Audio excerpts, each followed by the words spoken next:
Let's talk about something a lot of ministry leaders run into, the plateau. You're doing good work, you're faithful, but for some reason, things just feel stuck. Growth has stalled. So today, we're going to dive into 5 key mistakes that might just be holding your ministry back from everything it could be. So why does this happen? It's a huge question, right? It's really easy to point fingers at things outside our control, the culture, the neighborhood changing. But what we're breaking down today suggests that, more often than not, the biggest roadblocks, they're actually internal. They're found in our own leadership patterns. All right, mistake number 1. This is a big one. It's when we start choosing comfort over our mission. This happens so subtly. It's when that feeling of security, of predictability, starts to feel more important than the very reason the ministry exists in the first place. And let's be really clear about this. Comfort isn't just a harmless preference. It can literally become the enemy of the mission. The moment protecting our traditions or our way of doing things becomes the primary goal, that outward, missional focus just grinds to a halt. This really lays out the mindset shift we have to make. On one hand, the stuck position is all about protecting what feels safe and familiar. But the shift, it's about holding everything else, the programs, the buildings, even the traditions loosely, while you grip that mission with everything you have. That's the one thing that's not up for grabs. And that tendency to cling to comfort, it almost always leads straight to the second mistake, getting activity and impact confused. Oh man, this is a trap that so many of us fall into. We get so busy, our calendars are packed, but we're not actually being fruitful. So, let's get the definition straight. Fruitfulness isn't measured by how many events you have. It's measured by your impact. It all comes down to one bottom-line question. That should filter everything we do. Are people meeting Jesus? And are they being discipled? Period. I love this phrase. It's so simple, but so powerful. It's incredibly easy to have a lot of motion, meetings, emails, events, just spinning our wheels. But true movement means you're actually getting somewhere. You're making real progress on the mission. And here's what that looks like in practice. Being stuck feels like your team is just worn out. You're in maintenance mode, just trying to keep all the plates spinning. The shift, though, brings so much clarity. You start evaluating every single thing you do through one simple lens. Does this help us make disciples? Now, once you start asking that question honestly, it forces you to face mistake number 3, choosing silence when you really need candor.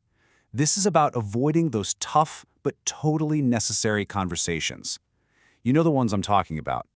And this is a leadership principle that is absolutely critical.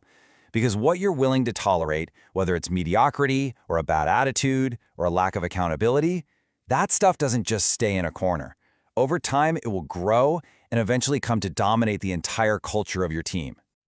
But look, the shift isn't about becoming a jerk or being harsh.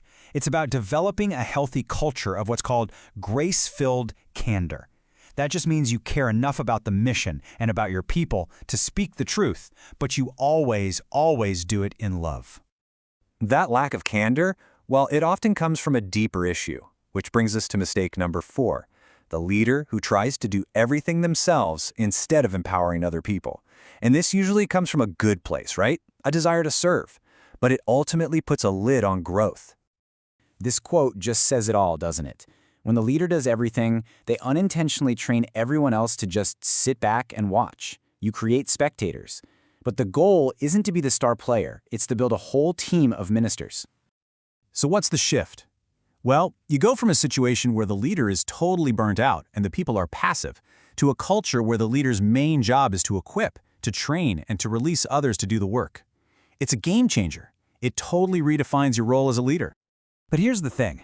You can't empower others if you're not growing yourself. And that leads us to the 5th and maybe the most personal mistake of all, neglecting your own growth. This one might sting a little, but it's so true. A leader's personal growth creates this ceiling for the whole organization. If you, as the leader, stop learning, stop being challenged, and stop growing in your walk with God, the entire ministry will eventually hit that same lid.